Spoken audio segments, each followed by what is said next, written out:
Yes news room చర్చకు స్వాగతం. So యల Saibaba గారు, ముందు మీతో చర్చ ప్రారంభిస్తాను. మీరు చెప్పండి, పదే పదే వైఎస్ జగన్ గానీ లేకపోతే వైఎస్ కుటుంబ సభ్యులు గానీ పోలీసులపై నమ్మకం లేదు అని తరచూ ఆరోపణలు చేయడం, లేకపోతే కీలక పోలీస్ శాఖకి సంబంధించిన ఉన్న డీజీపీ ఠాకూర్ లాంటి వాళ్ళని కానీ పోలీసుకి సంబంధించిన వాళ్ళందరినీ కూడా కీలక పదవుల్లో ఉన్న వాళ్ళందరినీ కూడా మార్చాలి ఇలాంటివి చెప్తూ ఉండడం, తరచూ పోలీసు వ్యవస్థకి సంబంధించి పోలీసులపై చేస్తున్న ఆరోపణలు ఏదైతే ఈ బ్లేమ్ గేమ్ ఉందో ఇది కరెక్టే అంటారా ఎన్నికల సమయంలో?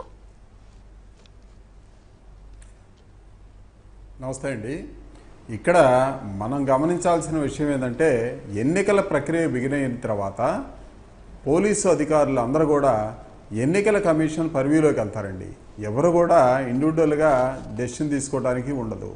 ఇవాళ జగన్మోహన్ రెడ్డి గారు మాట్లాడినా లేకపోతే ఆయన పార్టీ వాళ్ళు మాట్లాడినా ఎవరు మాట్లాడినా కానీ ఫలానా ఎన్నికల్లో డీజీపీ గారు ఇట్లేరు, లేకపోతే ఫలానా సామాజిక వర్గం వాళ్ళు మాకు వ్యతిరేకంగా ఉన్నారు, లేకపోతే Vizag collector, East Godavari collector, West Godavari collector, Prakasam జిల్లా కలెక్టరు ఇవాళ అధికార గణం మొత్తం మీద కూడా ఆరోపణలు చేస్తూ ఉన్నారు.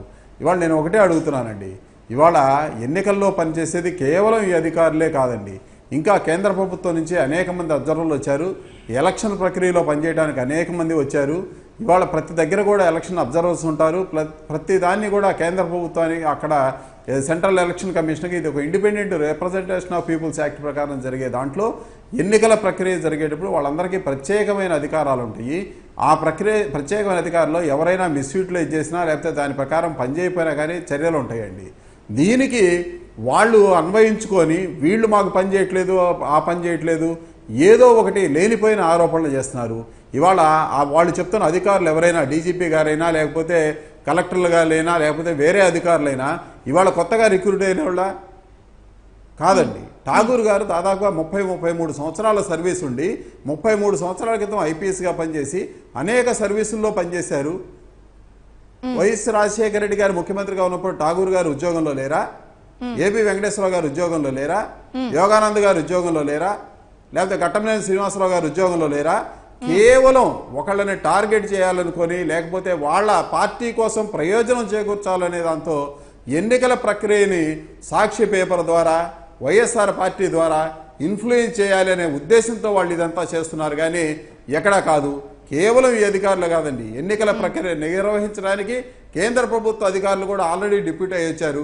అంటే వీళ్ళకి రాజ్యాంగంలో ఏ వ్యవస్థ మీద ప్రత్యేకించి వైసీపీ గానీ లేకపోతే జగన్ గానీ చెప్తుంది ఏంటంటే, నియామకాల విషయంలో అసెంబ్లీ బిల్ పాస్ చేసి నియామకాల విషయంలో తీసుకున్న నిర్ణయానికి సంబంధించి డెఫినెట్ గా అనుకూలంగా నియమించే అధికారం ఉంటుంది, వాళ్ళకి కావాల్సిన వ్యక్తుల్ని ఆ కీలక పోస్టులు నియమించారు కాబట్టి ఎందుకు చేయకూడదు అనేది వాళ్ళ ఆరోపణ. ఎందుకు కొమ్ము కాయకూడదు, ఎందుకు అనుకూలంగా వ్యవహరించకూడదు అనేది. అంటే ఇక్కడ పోలీసు వ్యవస్థలో ఐపీఎస్లో కానివ్వండి ఐఏఎస్లో కానివ్వండి ఫస్ట్ 3 సీనియర్ మోస్ట్ ఆఫీసర్స్ని తీసుకొని ఆల్మోస్ట్ ఆల్ సీనియర్ మోస్ట్ ఆఫీసర్నే డీజీపీగా అపాయింట్ చేస్తారు. అట్లాగే సీనియర్ మోస్ట్ ఐఏఎస్ ఆఫీసర్నే చీఫ్ సెక్రటరీగా నియమిస్తారండి. ఇది ప్రొసీజర్ ఉన్నది, ఎక్కడ కూడా ఏమీ లేదు. ఠాగూర్ గారు ఏ సామాజిక వర్గం అని ఎప్పటి నుంచి ఉన్నారు ఆయన సర్వీస్లో సీనియర్ మోస్ట్గా ఉన్నారు, మళ్ళీ రిటైర్మెంట్కి ఎక్కడో దగ్గరలోనే ఉన్నారు. ఆ సీనియర్ మోస్ట్ ప్రొసీజర్ ప్రకారమే వచ్చింది. కానీ ఎక్కడ ఇవాళ కొత్తగా ఐపీఎస్కి సెలెక్ట్ అయిన వాళ్ళ వీళ్ళని ఐపీఎస్లుగా ఐఏఎస్లుగా స్టేట్ గవర్నమెంట్ సెలెక్ట్ చేస్తుందా? చంద్రబాబు నాయుడు గారు సెలెక్ట్ చేస్తారా? ఈ ప్రక్రియను మొత్తాన్ని అధికారుల మీద నమ్మకం లేదు, కోర్టుల మీద నమ్మకం లేదు, సిబిఐ మీద నమ్మకం లేదు, ఈడీ మీద నమ్మకం లేదు. ఇవన్నీ నేను చెప్పిన మాటలు కాదండి. కేవలం జగన్మోహన్ రెడ్డి గారు గత 5 సంవత్సరాల్లో ఆయన అన్న మాటల్ని ఆయనే వీడియో వేసుకొని చూస్తే ఆయనకే కనపడిద్ది. ఎన్నోసార్లు నరేంద్ర మోడీ గారి మీద నమ్మకం లేదన్నారు, కేంద్ర ప్రభుత్వం మీద నమ్మకం లేదన్నారు, కేంద్రంలోని అధికారుల మీద నమ్మకం లేదన్నారు, సిబిఐ మీద కూడా నమ్మకం లేదన్నారు, ఈడీ మీద కూడా నమ్మకం లేదన్నారు, ఇవాళ ఎన్నికల వ్యవస్థ మీద కూడా నమ్మకం లేదంటున్నారు. ఇక్కడ ఉన్న డాక్టర్ల మీద నమ్మకం లేదు, పోలీస్ అధికారుల మీద నమ్మకం లేదు, రెవెన్యూ అధికారుల మీద నమ్మకం లేదు, ఇక్కడ ప్రజల మీద కూడా నమ్మకం లేక మీరు పోయి ఇతర రాష్ట్రాల్లో ఉంటా ఈ రాష్ట్రంలో ఉంటున్నారు. ఇవాళ ఆయన ఓటును కూడా ఇవాళ ఛాలెంజ్ చేయాల్సిన అవసరం ఉందండి. ఓటు ఎక్కడ ఇస్తారంటే నార్మల్ ప్లేస్ ఆఫ్ రెసిడెన్స్లో ఓటు ఉంటుందండి. ఏ రోజునైనా కానీ ఆయన కడపలో కానీ ఎక్కడైనా నార్మల్ ప్లేస్ ఆఫ్ రెసిడెన్స్ ఉన్నారా? గత 5 సంవత్సరాల్లో ఎన్ని రోజులు కడపలో ఉన్నారో అనేది లెక్కేయమనండి. ఆయనకు అక్కడ ఓటు వస్తుందా? ఏమీ లేకుండా ఇక్కడ వాళ్ళ మీద అభాండాలు వేయడానికి, ప్రజల్లో ఒక అపనమ్మకం కలిగించడానికి, అధికారుల పని ప్రక్రియలో ఒక మచ్చ వేయడానికి అనేది ప్రయత్నం చేస్తున్నారు. కానీ ఎక్కడా ఏమీ కాదు. ఇవాళ ఠాగూర్ గారి కానివ్వండి, మిగతా వాళ్ళు కానివ్వండి, నిబద్ధతగా ఎన్నికల నిబంధనలకు లోబడి వాళ్ళు పనిచేస్తూ ఉన్నప్పుడు వాళ్ళ మీద మచ్చ వేయటం, ఇది టోటల్ ఆంధ్రప్రదేశ్ మీద, తెలుగు ప్రజల మీద మచ్చ వేయడానికి అయితే ప్రయత్నం జరుగుతుంది తప్ప వేరే కాదు. ఇవాళ ఒకే ఒక ప్రక్రియ అండి. ఇవాళ నేను చెప్తున్నాను, ఆయన పేర్కొన్న లేదా ఆ పార్టీ పేర్కొన్న వాళ్ళు కానీ, లేదా ఆ పార్టీలో వ్యక్తులు పేర్కొన్న వాళ్ళు కానీ, జగన్మోహన్ రెడ్డి గారు పేర్కొన్న వాళ్ళు కానీ ఇవాళ ఉద్యోగం వచ్చిన వాళ్ళు కాదండి. వాళ్ళు 25-30 సంవత్సరాల క్రితం వాళ్ళు ఆయా అడ్మినిస్ట్రేటివ్ సెక్టర్లో కానీ, పోలీస్ సర్వీస్లో కానీ సెలెక్ట్ అయిన వాళ్ళు. వాళ్ళందరి మీద నమ్మకం లేదని చెప్తా, ఎవరి మీద నమ్మకం లేదు, మీ మీద నమ్మకం లేకే ప్రజలు ఆల్రెడీ మిమ్మల్ని తిరస్కరించారు 2014లోనే. ఇవాళ మళ్ళీ మీరు ఎట్లా వద్దాం అనుకుంటున్నారు? ఇవాళ వాళ్ళ ప్రక్రియని ఒక అధికారుల మీద ఆరోపణ చేసి ఏదో పబ్బం గడుపుకోవచ్చు అంటున్నారు. ఆయనకు నమ్మకం లేక మీరు గతంలో ఆయన ఓడిపోయినప్పుడు కూడా ఆయన ఇచ్చిన నంద్యాల ఎన్నికలు అయిపోయిన తర్వాత ఇచ్చిన ప్రెస్తో మాట్లాడిన మాటలు కూడా చూడండి. ప్రజలకు నా మీద నమ్మకం లేదు, నాకు ఓట్లే లేదు, దేవుడు నాకు అన్యాయం చేశాడు, ఇట్లా చెప్పుకుంటూ వచ్చారు. అంటే దేవుణ్ణి కూడా ఆయన అపనమ్మకం పాల్లో మాట్లాడారు. ఏ రోజున ఏం మాట్లాడతాడో ఏమో కూడా తెలియలేదు. కేవలం ముందు ఆయన ఓటు నార్మల్ ప్లేస్ ఆఫ్ రెసిడెన్స్లో ఉందా లేదా ఏందనేది ఒక్కసారి చూసుకొని ఆయనకి ఏ విధంగా అధికారులు ఆయనకు ఓటు ఇచ్చారనేది ఒకసారి మనం రఘునాథ్ బాబు గారితో కూడా మాట్లాడదాం. రఘునాథ్ బాబు గారు, అధికారం కావాలి అంటే ప్రజల మనసు గెలుచుకోవాలి, ప్రజలు ఓట్లేస్తే అధికారంలోకి వస్తారు. కానీ ఇలా ఎన్నికల సమయంలో పోలీసు వ్యవస్థ మీద ఆరోపణలు చేయడం, లేకపోతే వీళ్ళు పలానా పార్టీకి కొమ్ము కాయడం, ఇవన్నీ ఈ ఆరోపణలు లేకపోతే ఏదైతే వాళ్ళ మీద తరచూ చేసే బ్లేమ్ గేమ్ ఏదైతే ఉందో ఇలా చేస్తే సరిపోతుందా? మామూలుగా అయితే ఈ పోలీస్ వ్యవస్థ అంతా కూడా ఎన్నికల సమయంలో ఎలక్షన్ కమిషన్ పరిధిలో ఉంటుంది కదా. ఇది చాలా రాజకీయ దిగజారుడుతనానికి నిదర్శనం. దీనిలో రెండు పార్టీలు కూడా, ప్రధానమైన పార్టీలు వైసీపీ అండ్ టీడీపీ రెండు కూడా దీనిలో పాలుపంచుకుంటున్నాయి. నేను ఎందుకు ఈ మాట చెబుతున్నానంటే, మన ముఖ్యమంత్రి చంద్రబాబు నాయుడు గారు ముఖ్యమంత్రి అంటే ఎన్నికల ముందు ఫుల్ ఛార్జీలో ఉన్నప్పుడే ఆయన కొన్ని మాటలు మాట్లాడారు. ఆయన డైరెక్ట్గా 2 సార్లు నేనున్నాయి, నీకు పోలీసు ఉంది, నాకు పోలీసు ఉంది, అంటే నువ్వు ఒక కేసు పెడితే నేను 4 కేసులు పెడతా అంటే దాని అర్థం ఏమని వస్తుంది? నువ్వు తప్పుడు కేసులు పెడతావా, పోలీసుని ప్రభావితం చేస్తావా? పోలీసు మరి సిస్టమ్ ప్రకారం నడవాలని అన్నప్పుడు మరి నడుచుకుంటుంది, కేసు పెట్టాలంటే పెడుతుంది, అక్కర్లేదంటే మానుకుంటుంది. నువ్వు చెప్పి చేయించేదేంటి? నువ్వు చెప్పి చేయిస్తున్నావు అంటే నువ్వు ఇన్ఫ్లుయెన్స్ చేస్తున్నట్టే కదా, అది తప్పే కదా. ఆయన అన్నమాట. ఇప్పుడు పక్కన వాళ్ళు అంటే ఆయన సర్దిస్తే పర్వాలా, సరే. రెండో విషయం వాళ్ళు ఏమంటున్నారు, ఈ అభ్యర్థులు like Magunta Telangana police Telangana CM వాళ్ళని ఏదో ఇన్ఫ్లుయెన్స్ చేశాడు అంటే ఎవరితో ఇన్ఫ్లుయెన్స్ చేస్తాడు? తెలంగాణ పోలీసుతో. అంటే తెలంగాణ పోలీసుని తెలంగాణ సీఎం ఇన్ఫ్లుయెన్స్ చేస్తున్నాడు. నువ్వు మాట్లాడుతున్నావు, ఇక్కడ ముఖ్యమంత్రి మాట్లాడుతున్నావు. మరి అక్కడ ఆయన చేసేటప్పుడు ఇక్కడ నువ్వు చెయ్యవు అనేమైనా అవకాశం ఉందా? అక్కడ ఆయన చేస్తున్నప్పుడు నువ్వు చేస్తావు. ఇకపోతే లేటెస్ట్ కేసు వివేక కేసు, పొలిటికల్ బెనిఫిట్ కోసం విపరీతంగా ఈ ఒకళ్ళ మీద ఒకళ్ళు వాళ్ళిద్దరూ మాట్లాడుకుంటున్నారు. చంద్రబాబు నాయుడు 1 గంట స్పీచ్ ఇస్తే అరగంట ఇప్పుడు జగన్మోహన్ రెడ్డి వస్తే మీ ఆస్తులు దోచేసుకుంటాడు, లాగేసుకుంటాడు, ఆ శంకర్ రెడ్డి, సుబ్బారెడ్డి వచ్చేదో చేస్తారని అంటున్నారు. అంటే రేపు ఒకవేళ జగన్మోహన్ రెడ్డి వస్తే ఆ రోజు పోలీస్ వ్యవస్థ కూడా ఆయన చేతుల్లో ఉంటుంది అని ఈయన అపవాదేస్తున్నట్టే కదా. సాయిబాబు గారు ఈ రోజు రఘునాథ్ బాబు గారు ప్రత్యేకించి చెప్తుంది ఏమిటి అంటే, మీరే ఇన్ఫ్లుయెన్స్ చేసే పొజిషన్ లో ఉన్నారు కదా, ఎందుకు చేయకూడదు కాదు అనేది ఆయన పాయింట్. ఏంటంటే వ్యవస్థని నీకు అనుకూలమైన ఒక రకంగా వాళ్ళకి అనుకూలమైనప్పుడు ఒక రకంగా మాట్లాడొద్దు. ఒక్క నిమిషం ఈ 3 పాయింట్లు. రఘునాథ్ బాబు గారు ఇక్కడ ఆరోపణలు మీ మీద ఎవరు చేయలేదు. ఇవాళ వ్యవస్థ మీకు తెలియంది కాదు, ప్రజలకి తెలియంది కాదు. ఇవాళ నేను డైరెక్ట్గా చెప్పాను, ఆ అధికారులందరూ ఇవాళ రిక్రూట్ అయిన వాళ్ళ కాదు, మాకు అనుకూలమైన వాళ్ళ, మీకు అదే వ్యవస్థలో ఉన్న 120 మంది ఐఏఎస్ అధికారులు, 120 మంది పోలీస్ ఆఫీసర్లోనే సెలెక్ట్ చేసుకోవాలి. కానీ ఆంధ్రప్రదేశ్ ప్రభుత్వానికి వేరే ఎక్కడి నుంచి రారు. నన్నో మిమ్మల్ని కూడా ఆ పొజిషన్లో అపాయింట్ చేయలేరు. రెండో విషయం నేను చెప్తున్నాను, వివేకానంద రెడ్డి గారి హత్య కేసు మీరు ఎత్తారు. వివేకానంద రెడ్డి గారి మర్డర్ అయిపోయిన తర్వాత ఫస్ట్ మీరు సాక్షి టీవీలో టెలికాస్ట్ అయింది చూడండి. ఏమని టెలికాస్ట్ చేశారు? గుండెపోటుతో వివేకానంద రెడ్డి గారు మరణించారు అని చాలా ఇది చేశారు. నిజంగా వివేకానంద రెడ్డి గారిని హత్యగా విడిచిపెట్టడం చాలా బాధాకరం అండి. దానికి ఒక్క నిమిషం రఘునాథ్ బాబు గారు ఒకే ఒక విషయం చెప్తాను. 9 గంటల 10 నిమిషాలకి రాజ్యసభ ఎంపీగా ఉన్న విజయసాయి రెడ్డి గారు హైదరాబాద్లో ఉన్న టీవీల ముందు పక్కన చెవిరెడ్డి భాస్కర్ రెడ్డి గారి సాక్షిగా పెట్టుకొని ఏం మాట్లాడారో మీరు ఒక్కసారి మళ్ళీ వినండి. కావాలంటే నేను వ్యక్తిగతంగా కూడా మీకు పంపిస్తాను, లేకపోతే ఏబిఎన్ ఛానల్ కూడా పంపిస్తాను. 9 గంటల 10 నిమిషాలకి విజయసాయి రెడ్డి గారు మాట్లాడతా గుండెపోటుతో మరణించడం చాలా బాధాకరం అని చెప్పారు. 6 గంటల 40 నిమిషాలకి అవినాష్ రెడ్డి గారి ద్వారా అందరికీ తెలిసినప్పుడు ఎందుకు మాట్లాడలేకపోయారు? ఎందుకు తెలియలేదు? హత్య అనే మాత్రం తెలియలేకపోయిందా? గంగిరెడ్డి గారు ఆ రూమ్ లోకి వెళ్ళారు, హత్య అనేది ఆయనకి తెలియలేకపోయిందా? ఆయన పేరు మోసిన డాక్టర్ అండి, వాళ్ళ కుటుంబ బంధువు అండి. అవినాష్ రెడ్డి గారు ఒక ఎంపీగా చేసిన ఆయన హత్యకి గుండెపోటుకి కారణం తెలియలేదా? అవినాష్ రెడ్డి గారు 7 గంటల 40 నిమిషాలు 8 గంటల మధ్యలో మాట్లాడారు. ఎలా సాయిబాబు గారు చెప్తున్న దాంట్లో ఇంకొక పాయింట్ కూడా నేను మీకు యాడ్ చేస్తాను. ప్రత్యేకించి వివేక హత్య కేసుకి సంబంధించి కూడా ఒక పక్కన స్పెషల్ ఇన్వెస్టిగేటింగ్ టీం చేస్తోంది విచారణ, కానీ పదే పదే సిబిఐ విచారణకి డిమాండ్ చేయడాన్ని ఎలా చూడాలి? అంటే ఏమిటి ఈ ఆరోపణల వెనుకున్న మోటో ఏమిటి? దానికి సంబంధించి సిబిఐ ఒకప్పుడు సిబిఐ మీద నమ్మకం లేదన్న ఇదే జగన్ కేసులకి సంబంధించి ఇప్పుడు సిబిఐ డిమాండ్ చేయడం వెనుక కేంద్ర సహకారం ఉంది. ఒకసారి సిబిఐ విచారణలోకి వెళ్తే మీతో ఉన్న ఒప్పందం వల్ల అది కోల్డ్ స్టోరేజ్ లోకి వెళ్ళిపోతుంది అనే వాళ్ళు కూడా ఉన్నారు కదా.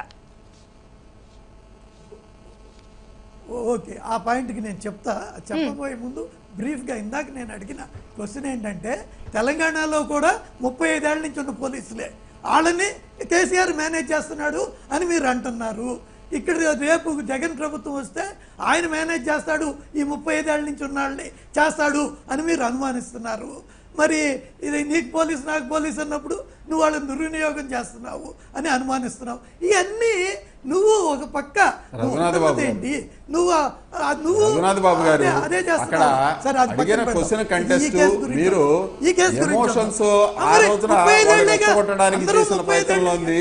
దానికి దీనికి ముడివేయొద్దు రఘునాథ్ బాబు గారు.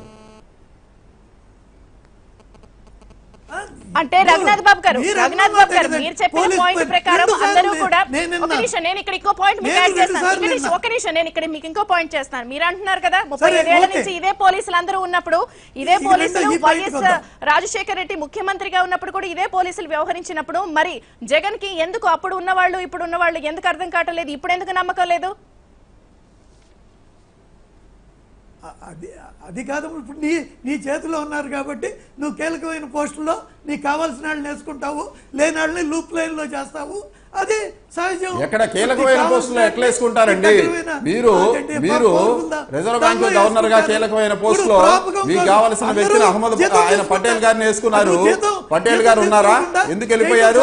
అలోక్ వర్మ గారు ఎందుకు వెళ్ళిపోయారు? ఆస్థానా ఎందుకు వెళ్ళిపోవాల్సి వచ్చింది? సుప్రీంకోర్టు చీఫ్ జస్టిస్ ఎందుకు చెప్పాల్సి వచ్చారు? ఇవాళ ఆ పోస్ట్ కి సెలెక్ట్ చేయడానికి పర్టికులర్ ప్రక్రియ ఉందండి.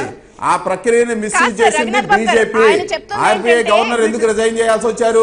ఆయన చెప్తుంది ప్రత్యేకించి ఈ ఏపీ స్టేట్ వదిలేసినా కూడా సిబిఐ వ్యవహారంలో అలోక్ వర్మ వ్యవహారంలో కూడా కేంద్ర పరిధి కానీ లేకపోతే వాళ్ళు ఓపెన్ గా ఇచ్చిన స్టేట్ అలోక్ వర్మ చెప్పండి, ఆస్థానా చెప్పండి, ఆర్బీఐ గవర్నర్ చెప్పండి.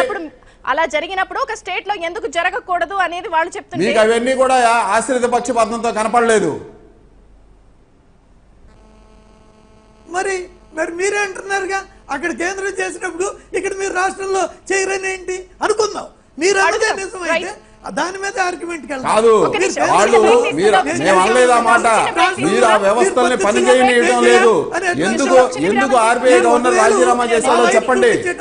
ఎందుకు ఆర్బీఐ గవర్నర్ రాజీనామా చేశాడో చెప్పండి. ఎందుకు అలోక్ వర్మ ఇచ్చిన నోట్స్ పనిచేయలేదో చెప్పండి. ఎందుకు ఆస్థానా సిబిఐలో ఆఫీసర్లు స్పెషల్ డైరెక్టర్ ఒకళ్ళ మీద ఒకళ్ళు కేసులు పెట్టుకునే పరిస్థితికి ఎందుకు పోయిందో చెప్పండి. మీరు దేశానికి సమాధానం చెప్పాల్సిన అవసరం ఉంది. దేశ రక్షణకు సంబంధించి మీరు సమాధానం చెప్పాల్సిన అవసరం ఉంది. ఇంకొకటమ్మా, రైట్, ఒక చిన్న బ్రేక్ తీసుకుందాం. బ్రేక్ తర్వాత మనం చర్చిద్దాం. ఒక చిన్న బ్రేక్ తీసుకుందాం. బ్రేక్ తర్వాత మనం చర్చిద్దాం. చూస్తున్నాను రేపు.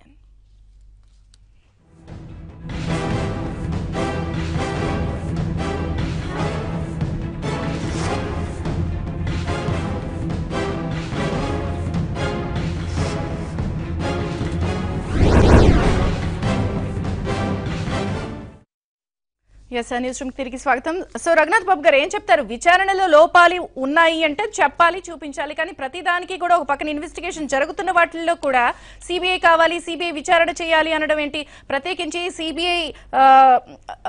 సిబిఐని కావాలి అని అడగడంలో ఉద్దేశం ఏంటి? ప్రత్యేకించి మీరు మీ పరిధిలో ఉండే సిబిఐకి సంబంధించి ఇలా చేస్తే కేసు నీరుగారే ప్రయత్నం జరుగుతుంది అనేది కూడా చాలా మంది చెప్తున్నారు కదా. ఇప్పుడు హిందూజా విషయంలో ఒక లెటర్ రాసినా కూడా చర్యలు తీసుకోలేదని ఒక పాయింట్ ఉంది కదా. వివేకానంద రెడ్డి గారి హత్య కేసులో మాత్రం రెండు పార్టీలు ఇద్దరు కూడా పూర్తిగా రాజకీయ లబ్ధి కోసమే చేస్తున్నారు. ఫస్ట్ జగన్మోహన్ రెడ్డి గారే అదేంటి ఆదినారాయణ రెడ్డి గారి ఇన్వాల్వ్మెంట్ ఉంటుంది అంటే కూడా పర్లా ఉంది, లేకపోతే టీడీపీ ఉంది, ప్రభుత్వం ఉంది అని ఆయన అంటాం అది తప్పే. కానీ దానికి రిప్లైగా ఇవాళ గంటల తరబడి చంద్రబాబు నాయుడు గారు కూడా ఆ కుటుంబంలో చేసింది నిజంగా కుటుంబం చేసుకుని ఉంటే సునీత కూడా దానిలో భాగమేనా? ఆమె కూడా దానిలో పార్ట్ అండ్ పార్సలేనా? ఈ హత్యలో ఆమెకు కూడా ప్రమేయం ఉందా? కాబట్టి ఒకవేళ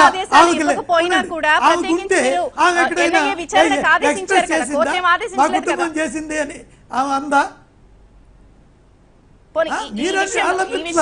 కుటుంబం చెప్పాలి కదా.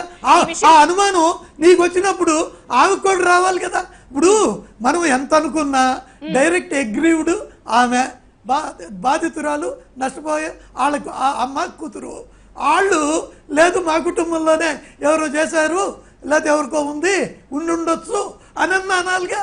వాళ్ళు అంటలేదుగా, కానీ నువ్వే అంటున్నావుగా.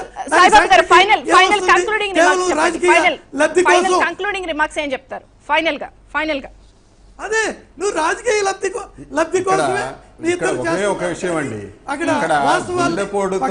గుండెపోటుతో మనిషి మరణించాడు అని సాక్షి విలేకరికి ఎవరు చెప్పారు? అవినాష్ రెడ్డి గారికి ఎందుకు అనిపించింది? గంగిరెడ్డి గారికి ఎందుకు అనిపించింది?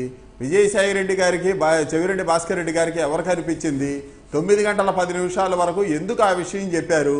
కాబట్టి వాళ్లే తప్పుదోవ పట్టించాలి అనే విషయాన్ని ప్రయత్నం చేశారు. కాబట్టి ఉన్న సాక్ష్యాలని మాఫీ చేయడానికి, సాక్ష్యాలని కప్పిపుచ్చడానికి ప్రయత్నం చేశారు. కాబట్టి విజయసాయి రెడ్డి గారి మీద, అవినాష్ రెడ్డి గారి మీద, చెవిరెడ్డి భాస్కర్ రెడ్డి గారి మీద, అట్లాగే ఎవరైతే అక్కడికి వచ్చి ముందు ఫోన్ చేశారో, కన్సీల్ చేశారో వాళ్ళందరి మీద పోలీసులు ఫస్ట్ కేసు పెట్టాలండి.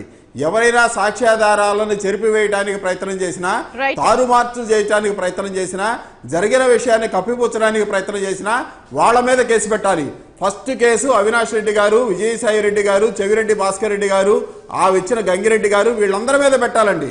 వీళ్ళు ఎందుకు గుండెపోటు అని చెప్పారు? గంగిరెడ్డి గారు 40 సంవత్సరాలుగా ఉన్న ఒక డాక్టరు ఎట్లా చెప్పాడండి? ఆయన విజయసాయి రెడ్డి గారు రాజ్యసభ మెంబరు ఎట్లా చెప్పారు? అవినాష్ రెడ్డి గారు మొన్నటి వరకు ఎంపీగా ఉన్న వ్యక్తి ఆ మాత్రం హత్యకి ఎందుకు మారలేదు? బాత్రూంలో నుంచి బెడ్రూమ్లోకి ఎందుకు మార్చారు? మార్చిన వాళ్ళందరూ కూడా సాక్ష్యాన్ని తారుమారు చేయడానికి ప్రయత్నించారనే దాని కనుక కేసు మొదలు పెడితే దీంట్లో నిజమైన కల్ప్రిట్స్ బయటకు వస్తారు. ఆ సాక్ష్యాలు తారుమారు చేసి ఇవాళ ఇంకోళ్ళ మీదని రేపు రఘునాథ్ బాబు గారు కూడా చేశారనొచ్చు. రఘునాథ్ బాబు గారు మళ్ళీ తెలుగుదేశానికి మేము మద్దతు చెబుతున్నాం, చంద్రబాబు నాయుడు గారు మంచోళ్ళు అంటే ఇందులో రఘునాథ్ బాబు గారికి కూడా పాత్ర ఉందంటారు వాళ్ళు. ఎందుకంటే గతంలో చూసాం సిబిఐ వాళ్ళ మీద కేసు పెట్టినప్పుడు సిబిఐ విచారణ జరగడానికి లేదు, బెయిల్ ఇవ్వడానికి లేదని రోజు కోర్టుకు పోయారు. జగన్మోహన్ రెడ్డి గారు 10-12 పిటిషన్లు వేశారు ఆయన బెయిల్ కోసం, సిబిఐ విచారణ రద్దు కోసం, ఈడీ విచారణ రద్దు కోసం. వాళ్ళ పద్ధతే అదండి. ఎప్పుడు కూడా ఎడ్డవంటే తెడ్డవంటాం. అట్లాగే సాక్ష్యాధారాలను తారుమారు చేయడానికి ప్రయత్నం చేసిన వాళ్ళ మీద ముందు కేసు పెట్టాలి. ఈ సాక్ష్యాలను తారుమారు చేసే విధంగా మీడియా మొత్తాన్ని, ప్రజలందరినీ తప్పుదోవ పట్టించడానికి ప్రయత్నం చేసిన విజయసాయి రెడ్డి గారు, అవినాష్ రెడ్డి గారు, చెవిరెడ్డి భాస్కర్ గారు వీళ్ళందరి మీద కూడా కేసు పెడితే కానీ దీంట్లో నిజాలు బయటికి రావండి.